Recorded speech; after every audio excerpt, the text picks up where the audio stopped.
Which parts of you have you abandoned? Which parts of you have you quietly put to one side? You don't want people to see. You're not sure how you'll be received.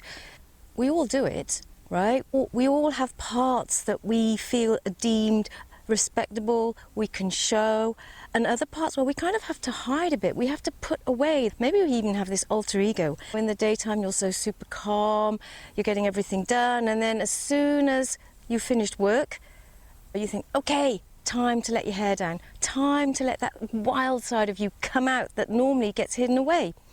When did all that start? When did all that judgment start? Do you remember being a child in the playground, or maybe just at home? I mean, when you were really young, when everything was just new and exciting, you were curious about everything. There was no fear there because you didn't know the dangers involved, right?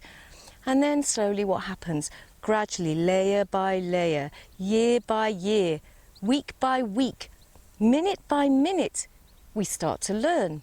And we learn very quickly as humans, right? Babies learn so quickly. The minute you shout, they recoil, they understand that, you know, if they do something, you shout, or if you do something, you smile, and vice versa. And you pick up all these cues and signals.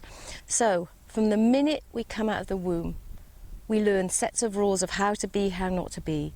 And then we get older, then we start school, and then, my goodness, whole new sets of rules are in place. And even if you didn't go to normal school, even if you were schooled at home, there were things you learnt that were acceptable and things that weren't acceptable. And a lot of them are quite acceptable rules. But slowly, over time, we accumulate more and more of these layers. We start to realise what we can show of ourselves and what we have to be careful about. We go to school, we go to college, we all want to be accepted, we all want to belong, we all want to have friends and be popular and successful. And so we do what we can to fit in, to belong. And in order to fit in and belong, there might be parts of us that we decide aren't going to be accepted, will mean that we're not cool enough to join the club. And so what do?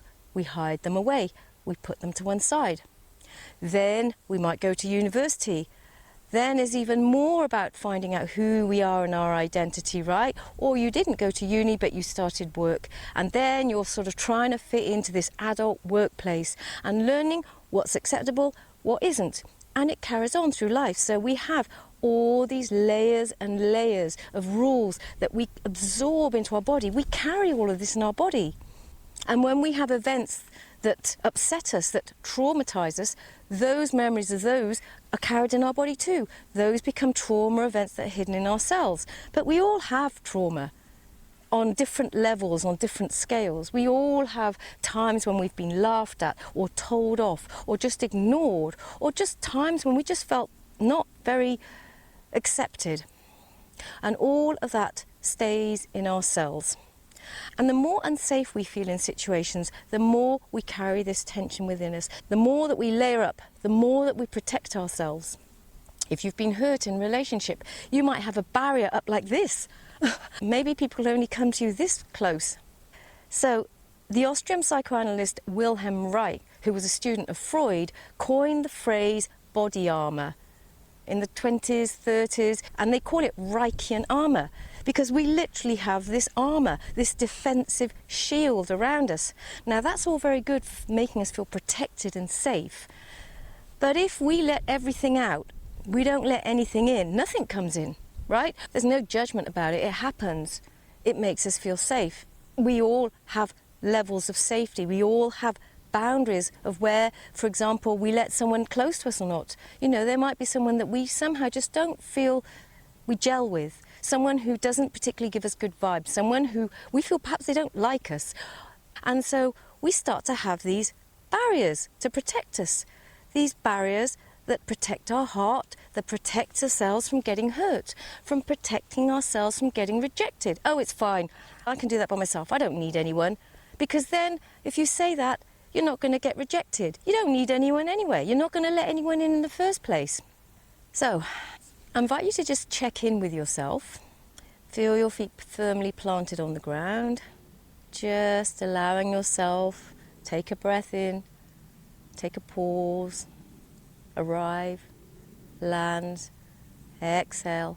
And now I invite you to think about a situation that's occurred to you before where you didn't feel safe or you weren't comfortable, or someone who makes you feel unsafe or uncomfortable or unwanted or just makes you feel a bit rubbish, right?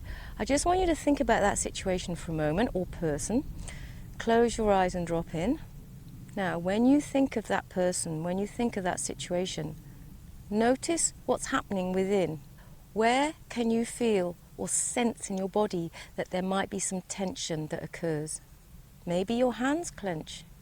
Maybe some part of your torso contracts. Maybe your jaw starts to clench. Maybe you just stop breathing properly and there's all this tension around here. Maybe your whole body goes rigid. Or maybe you somehow just sort of numb out. Just notice how and where do your defenses come up? Where is your body armor? Breathe into those places. And if it's all over, just take big, luscious breaths that fill your whole body. Or notice where there's a certain area that feels a bit more tense. Breathe into that area. Just imagining the breath just traveling through, opening, softening, releasing the tension. Take a few deep breaths to allow that. Now, there's no judgment. We develop this armor to protect ourselves. It's not rocket science. We need to feel safe. We want to feel protected. That's why we have the structures we have in place in our lives, the structures we have within us that keep us feeling safe and protected. In ancient times, some of the warriors used to wear such heavy armor. You try and walk and your whole body would weigh a ton. Nothing was going to penetrate, right? Totally bulletproof. But in having so much armor, it makes us heavy. It makes us become a bit rigid. It makes us move more awkwardly. It makes us a bit more impenetrable, which also means that we close down our sensitivity and our level of awareness. Now, the paradox is that as a girl, we even talk about meeting a knight in shining armor, someone who can protect us, who's strong, who's powerful, who makes us feel safe. So this is just about becoming more aware of your body and where you might be holding the tension, why you might be holding the tension, how you're holding the tension, just recognizing it, just acknowledging it, without judgment, just observing it. I'd love to know if you felt anything in your body, and the next video is going to be all about how slowly, gradually, we can work through these layers of armoring. See you soon.